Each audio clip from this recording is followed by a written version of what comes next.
Hello everyone and welcome back for the continuation of our reading of C.K. Walker's famous creepypasta story, Borrasca. I am, of course, your host, Nick, and this is part 3 of our story. If you're just tuning in here, I highly recommend you go back and listen to. This is the final release for this week. Next week we'll cover both part 4, which was the original ending of the story, as well as part 5, which was produced by the author C.K. Walker later on, and provides a more complete ending to the story.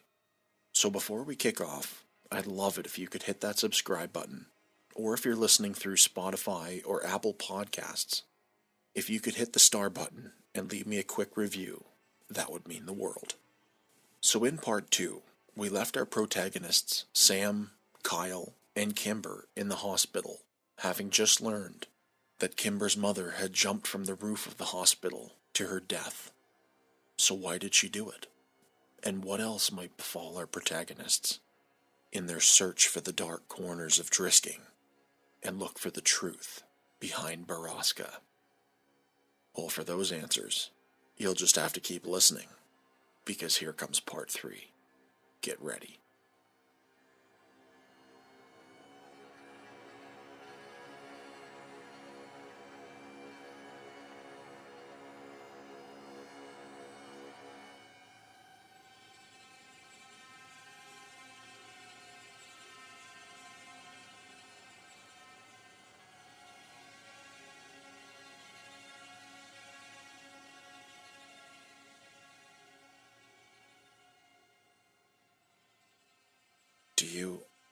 Do you think she blames herself?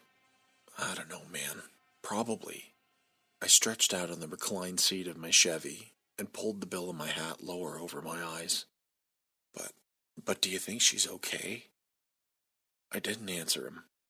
I certainly hadn't been okay when Whitney died, and Kimber was even closer to her mom than I was to my sister. She was definitely not okay. Sam, seriously, I'm fucking freaking out here. It's been 2 days.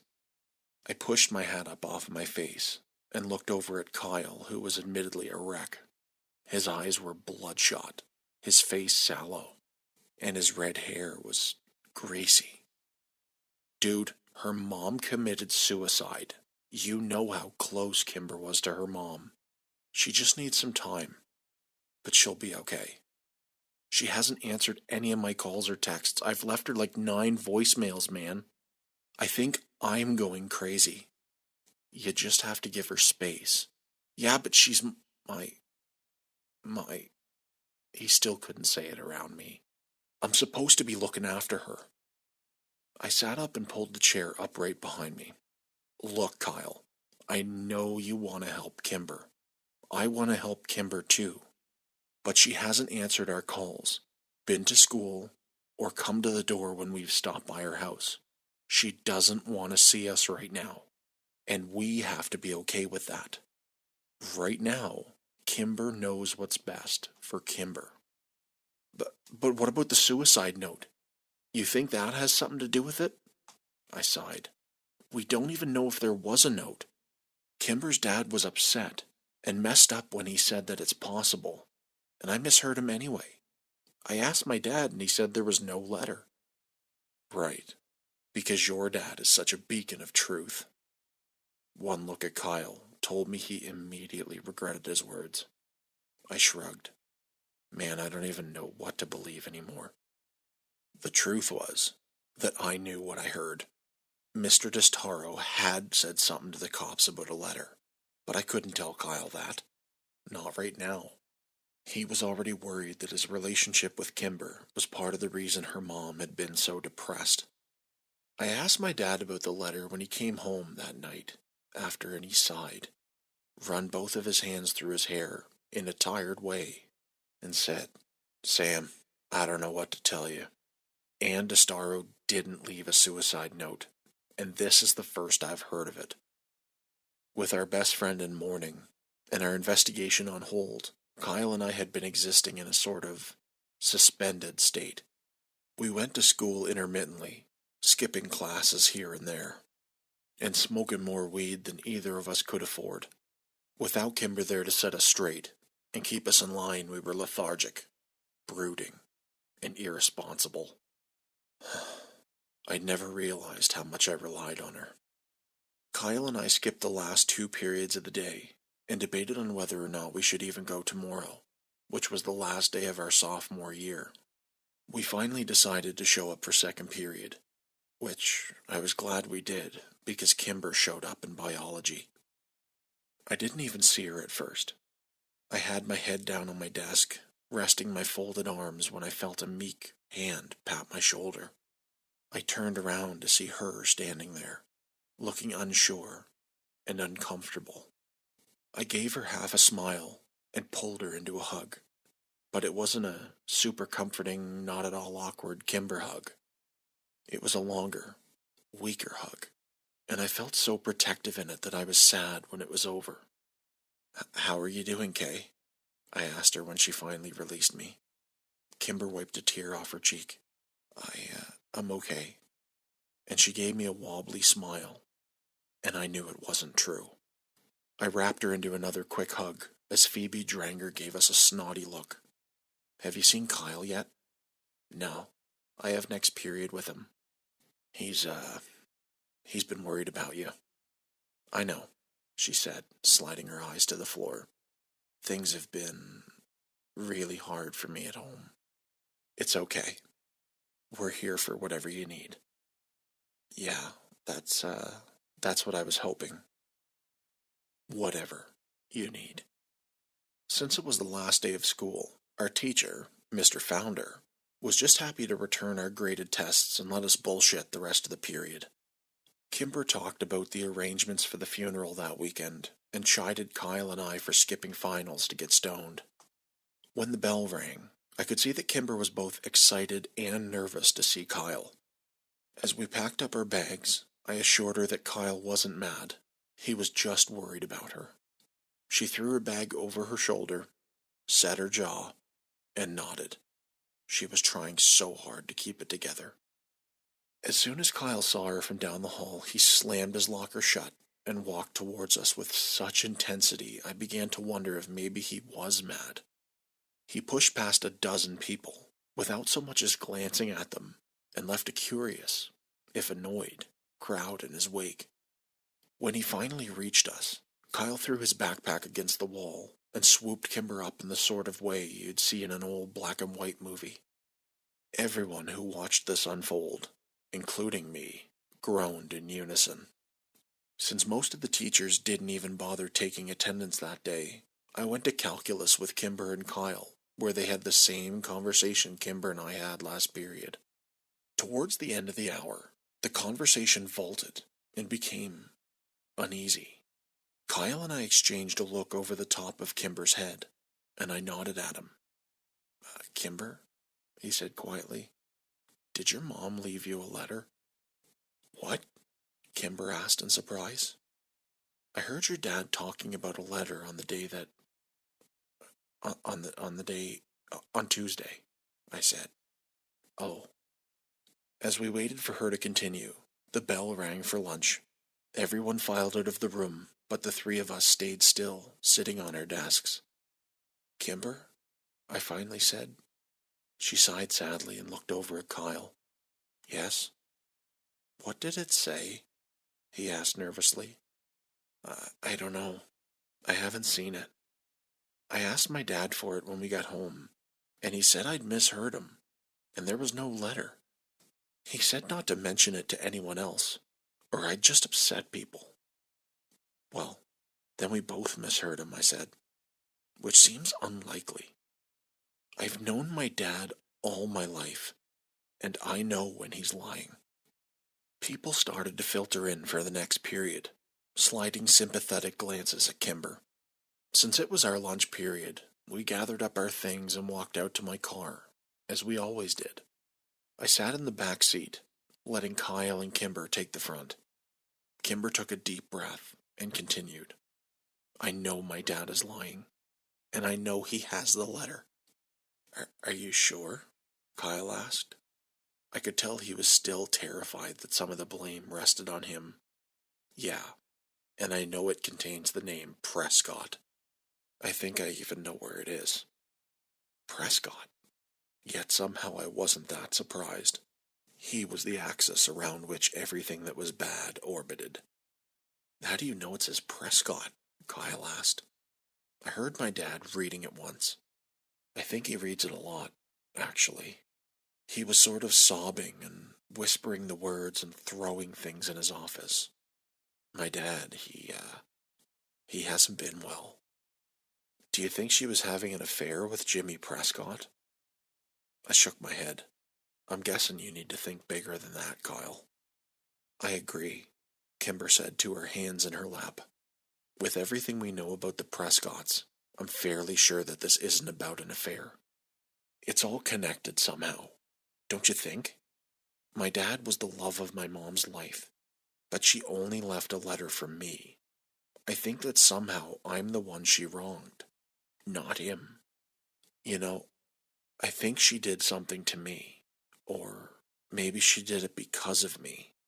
Kimber's voice broke over the last sentence, and Kyle pulled her over, kissed the top of her head, and whispered words to her that I couldn't hear. So we need to get the letter, I said after giving them a minute. Yeah, I really need to read it. Kimber's voice was still wobbly. How do we get it? I asked. If it's in the office, we just need to wait until her dad isn't home, Kyle said as he looked out of the window. You don't think I thought of that? Kimber sighed. He never leaves his office. Not since we got home from the hospital. He sleeps in there. So, we need to get him out. No, we need to get me in.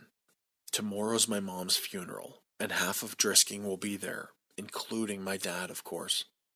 I need to leave without him noticing, and run home so I can go through the office. Well, okay, that's easy, I said, without my dad noticing, and I need to be back by the end of the service. We both nodded, and stayed silent because it looked like Kimber was weighing, saying more. My dad, he's been very cold, and I think he blames me, Kimber finally said. Well, that's bullshit, Kyle spat. Can you guys help me? Absolutely. Of course. We spent the rest of the lunch hour creating a plan far more strategic than the mission probably needed. Kyle and I would engage Mr. DeStaro in conversation, and then Kyle would get a text from Kimber telling him she was having a breakdown in the bathroom.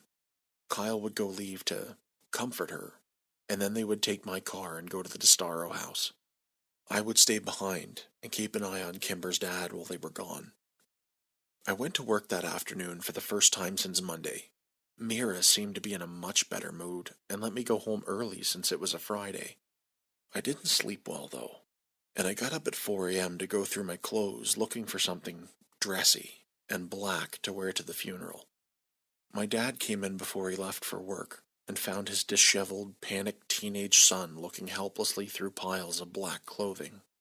He smiled pityingly and led me to his own closet. Since my dad and I had not only the same face, but the same build as well, finding something suitable to wear was easy. I thanked him, and he asked me to apologize to Kimber for having to work through the service, and that he sends his love. Ann DeStaro's funeral was at an Episcopalian church on the other side of town. I picked Kyle up at 9 and saw he was also wearing a suit of his dad's, though it didn't fit nearly as well as he was constantly pulling at the sleeves and readjusting the waistline. Unfortunately for Kyle, he was also much smaller than his dad. We parked as far away from the church as possible, where we hoped no one would notice a car leaving. We went inside the church and saw that Kimber wouldn't have to do much acting to convince people she was having a breakdown. We found her at the back of the room, tucked into a chair and a puddle of curly orange hair and tears. Kyle sat down next to her and pulled her into a hug. Jesus, Kimber, what's wrong? I kicked his foot and shot him a look that said, Really? Kyle bit his lip. Fuck. There's no one here, Kimber whispered against his chest. My mom grew up here. She had hundreds of friends in this town, and no one came. We looked around, and I had to admit the turnout was sparse. A few groups of 3 or 4 people standing together, Kimber's dad, who sat in a chair opposite the room of his daughter, with his head in his hands, and some family I recognized from barbecues at Kimber's house. Ex-Sheriff Clary and his wife Grace were there, standing with a few of my dad's deputies, and talking quietly in the corner. I could see why Kimber was upset. As we waited for the service to start, I'd realized I'd never been to a funeral before. I wished that we'd had one for my sister, but I knew we could never since Whitney was still legally alive. It made me sad to think that she would never be laid to rest. Only a few other funeral goers trickled in, and the pastor began getting people seated for the service. I noticed the casket at the pulpit for the first time, and I was glad it was still closed. Still, I had to wonder at the simple, unadorned, almost ugly coffin that had been chosen for Kimber's mom. I knew the DeStaros had money. Quite a lot of it, actually. It was an interesting, almost insulting choice. Poor Kimber. Kyle and I stood Kimber up and started over to the pews, but she stopped abruptly. "I'm ready," she said, and brushed the hair away from her wet face. "Ready for..." "To leave. I can't be here anymore. It's a disgrace to my mother." Kimber raised her head a notch and set her jaw. I knew this look, and it meant there'd be no reasoning with her. Kyle and I looked at each other. This wasn't the plan. It'd be a lot more obvious if Kimber was missing from the service, especially with a low turnout. "You guys go over and say what we rehearsed to my dad. Kyle, I'll text you in 30 seconds. Go." Kyle nodded and started over, and I knew we weren't arguing. Mr. DeStaro was finally standing, looking over at the front pew reserved for him and his daughter with hesitation. "Mr. DeStaro," I said as we approached, "I'm very sorry to hear about your wife. She was... shit. I'd forgotten my lines. A great woman, who raised a wonderful daughter," Kyle finished. "Yeah," he spat. "Do great women commit suicide, leaving their wonderful daughters alone in the world? Shit. Do great women jump off of buildings and make spectacles of themselves, and leave their families to deal with the publicity and the grief?" Kyle's phone chirped. "Thank God." "Oh, that's Kimber," Kyle said a little too fast before he'd actually had time to look at his phone. "Oh, man. She isn't well. She says she's crying and feeling sick. I'm gonna go help her." "No," Mr. DeStaro yelled, so suddenly that Kyle dropped his phone on the ground where it made a loud clatter on the stone floors. "Not you. You don't help my daughter. You don't even talk to her. He can go." And he pointed at me. Okay, I stuttered. The plan had changed too much. I needed to somehow get the car keys from Kyle without being seen.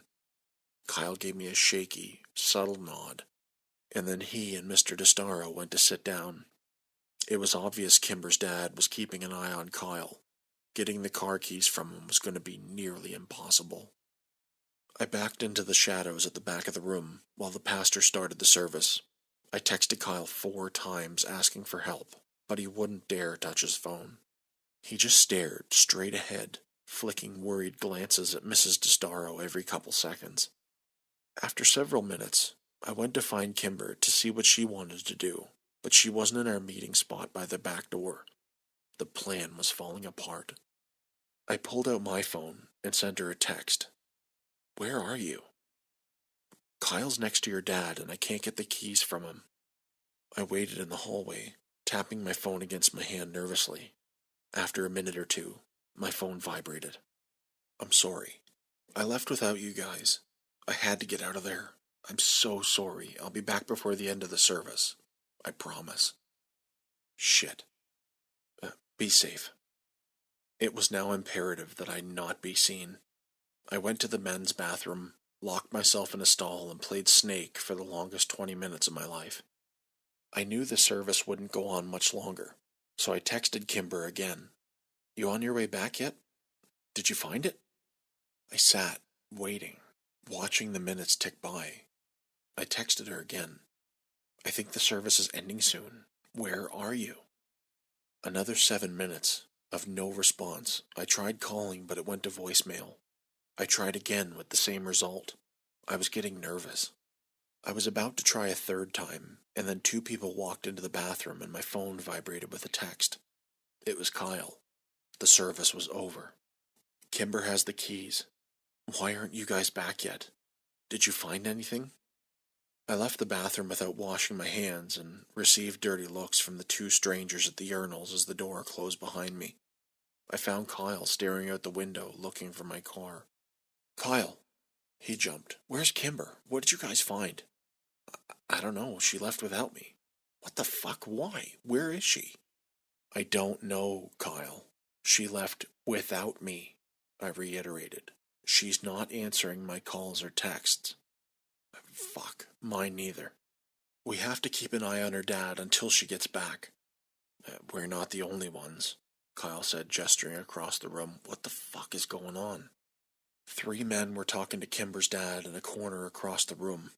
Chief among them was Killian Clary, who was flanked by his 2 former deputies. Drisking's retired sheriff had on his hand Mr. DeStaro's arm, and was speaking with him in an angry, hushed tone. Kimber's dad was shaking his head, and desperately objecting to something. The 2 deputies walked out the front door of the church, and Mr. DeStaro sagged against Killian Clary, who sat him in a nearby chair. Something was happening. Call Kimber, now, Kyle said. I tried again, and this time the call rang twice and was sent to voicemail. I ended the call and threw up my hands, looking desperately at Kyle. Again, he said, and took out his own phone. I got the same result, but felt a jolt of relief when someone answered Kyle's call. But it wasn't Kimber. Phil? What part of town are you in? I need a ride. It's an emergency. I waited. Yeah, man, I'm at the North Ridge Church. As fast as you can. I'm with Sam. I'll owe you. Kyle hung up, and then immediately tried Kimber's phone. She's sending me to voicemail, too. We both stood at the window, anxiously waiting to see Phil's silver Mazda pull up. Kyle chewed his lip, and I tapped my phone. Come on, Saunders. We threw occasional looks back at Kimber's dad until Clary stood him up and ushered the now inconsolable man out of the church. Suddenly, Kyle's phone chirped, and we both looked down to see Kimber's name flash up on the screen. Kyle's knees nearly buckled in relief, and he sagged against the wall. I found it. Kyle opened the text and furiously typed a reply. They're coming for you, Kay. We both stared at the phone, waiting a response, and just as the sun blinded us as it reflected off of Phil's approaching silver sedan, we got one. They're here. It was the last message we got from Kimber. When Phil dropped us at the DeStaro house, we found the front door unlocked, and no one home. My car was sitting in the driveway, unlocked with the keys in the ignition. Kyle and I drove back to the church, but the funeral was over, and the few people that had attended it were already gone. We drove back to Kimber's house again, but it was just as we'd left it, and still no one was home. Kyle had lost it by this time, and was an absolute wreck. He'd called her so many times, I was sure he'd killed her battery. His calls went straight to voicemail, and his texts were unanswered.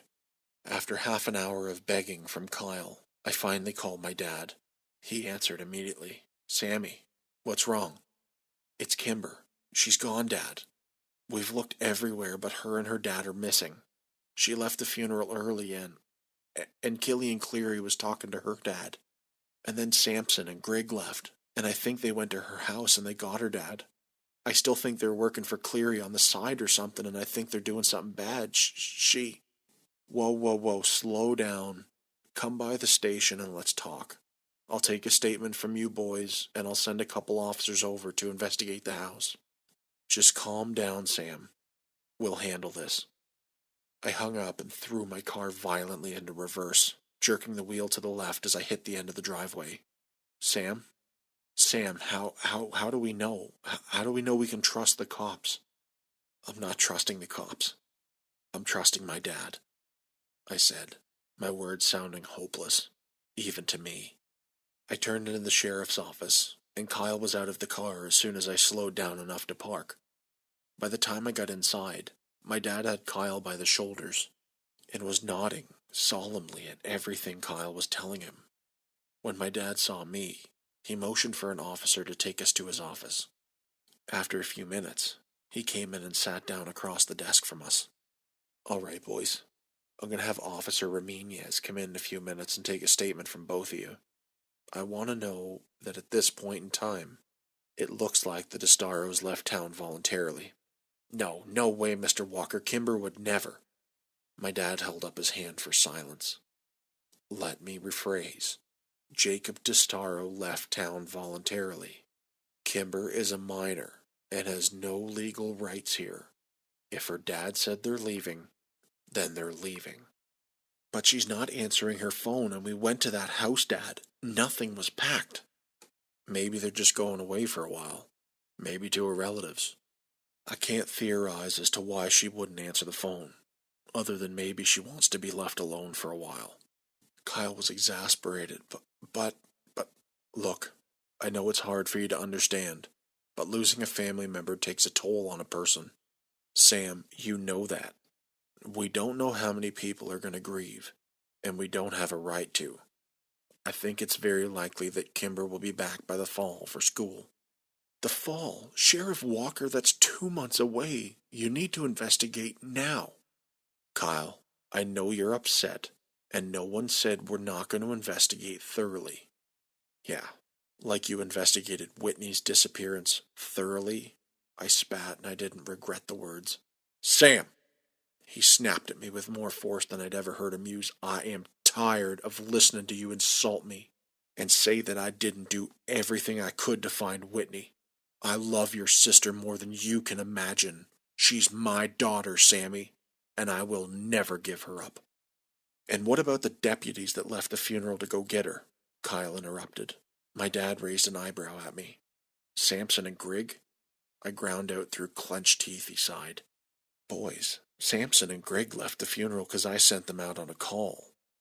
I stood up violently, knocking over a chair, my process. Oh, come on, Dad. All right, that's enough. The sheriff slammed his hands down on the desk and stood up. I told you I would tell you when I know, and I have. I understand your friend is important to you, and God damn it, the Destaros are friends of mine too.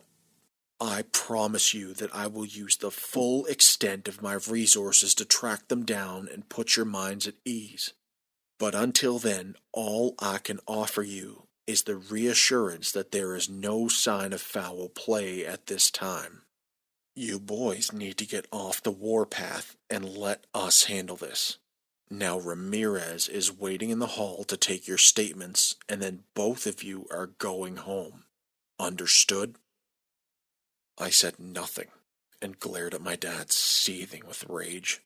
Kyle stood up and walked out of the room with no emotion whatsoever. He walked past Ramirez, and I followed him out to the car. We got in, and I waited for Kyle to say something. I heard a loud sniffle, and I looked over at him to see his face slick with tears. It was the first time I'd ever seen Kyle, but not the last. He's lying, he whispered. I just shook my head. I didn't know what to believe. Kyle turned his face away from me. I know he's lying. Something bad has happened and he's lying about it. What? What happened? I heard more sniffling as Kyle tried to collect himself. Dude, fucking talk to me. What do you think happened? Kimber's gone. Like all the others. So, she's at the place where bad things happen. I punched the steering wheel. How the fuck could this have happened? Not Kimber, please, not Kimber. Was all of this because of me? Had her mother killed herself because of something I'd done? Something we'd found out? Was Kimber taken because of me? If I thought for 1 minute that was true, I knew I would crack into tiny pieces. No, not Kimber, no. Yes, Sam, fucking think about it, Kyle yelled at me. It's the treehouse, it's all the same. Borrasca, the skin men, the triple tree, your sister, the mountain, it's all the fucking same. It's the Prescott Empire, and now Kimber has been fucking consumed by it. Where do we go? I could feel the warm tears of my own desperation and hopelessness sliding down my cheeks. What do we do? What do we fucking do? Kyle threw his hands up in frustration. We have to go to Amber Cot, right? It all starts and ends at the Triple Tree, Sam. Surely you figured that out. We've been to that treehouse 1,000,000 times, Kyle. There's nothing there. I don't know where the fuck else to go, Sam.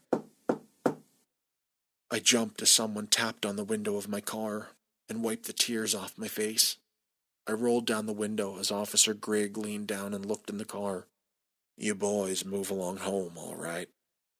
Yep, I said and turned the key in the ignition. Officer Grigg waved at us as we pulled out of the parking lot, but we didn't wave back.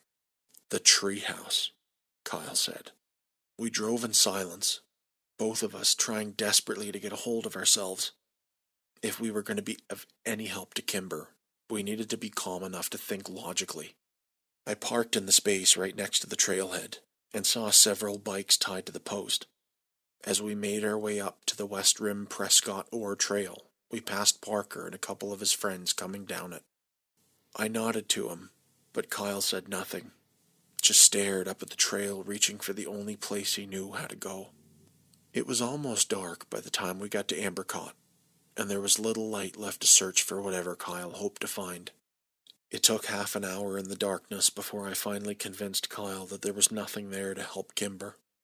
And though we didn't speak of it, I knew that he and I were both painfully aware of all the sounds that night. We were scared, terrified down to our very bones, that we would hear the piercing scraping, grinding and metal screams of the monster at Borrasca that we'd become so accustomed to over the years. We both dreaded it, prayed it would not come, and we did not speak of it.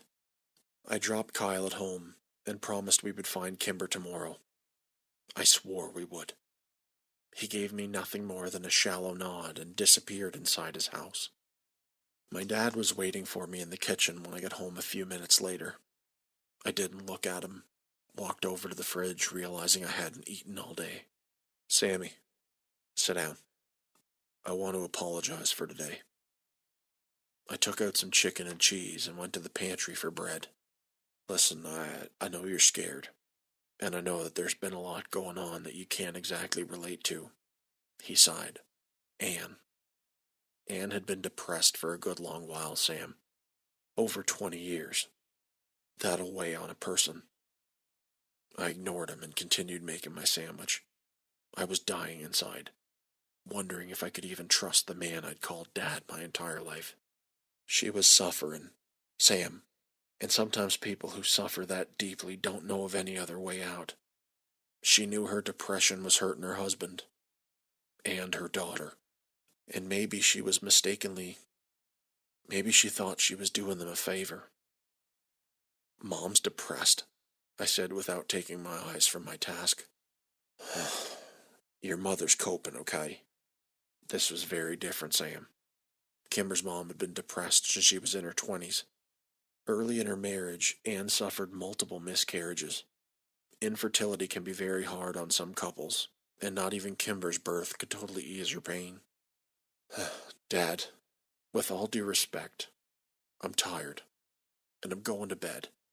Kyle and I are getting up early to look for Kimber. I threw the knife in the sink with a loud clang and turned to look at my dad for the first time. Please tell me you're still trying to find Kimber. The sheriff stood up from the kitchen table, looking as tired and disheveled as I felt. I promise, Sammy. And I finally believed him. The next morning when I pulled up to Kyle's house, Parker came out to meet me. Hey, Parker, I said when I rolled down the window and the cool morning air wafted in. Kyle's not here. He left around 5. Stole my dad's truck. He's pissed, so you'd better go. Thanks, man, I said as I rolled up the window and took off down the street. I drove around all morning looking for Kyle and calling his cell, but he didn't pick up until around noon. Sorry, man. I couldn't sleep. Kyle sounded a bit more stable than yesterday. That's cool. Where you at? I don't know exactly. A rare spot where I'm getting service. You in the woods? Yeah, she's out here, Sam, somewhere in these mountains. I can feel it. I know it. All right, well, let me meet you. Okay, come down to the West Rim Trail and I'll meet you there. It was only 5 minutes away, so I arrived before Kyle had time to get down the mountain. Mr. Landy's red Dodge Ram was parked haphazardly in a no parking zone, and I figured it would probably be towed by the time we got back. But I doubted Kyle cared at this point, though. I crossed my arms and leaned against my car as I waited for him, staring up at the dirty, red trail in impatience. When Kyle finally showed a half-hour later, he was covered in sweat, and dirt, and dejection. "So?" I said, pushing up off the car. "No, nothing, man." "All right, well, let's keep searching." We hiked miles and miles of the mountain that day, but we didn't find any sign of human life. And for the next few days, if the sun was out, so were we. Kyle was growing more and more desperate, crossing onto private property to look for logging equipment, and mapping out the county's main mines in search for the abandoned buildings. But the mountain was big, and the needle buried deep in the haystack. And as the days slipped away, so did Kyle's sanity. Every time I saw my dad, he would give me a sober look and promise they were still looking. It seemed to me that even he was growing concerned. The Testaro house remained as cold and empty as the space between the stars above it. It was on the 11th night of our Kimberless existence that I was awoken out of a troubled sleep by the piercing, whirling, screeching sound of death at Borrasca. I cried myself back to sleep to the tortured sounds of Kyle's own agony next door. We had failed her. Kimber was dead.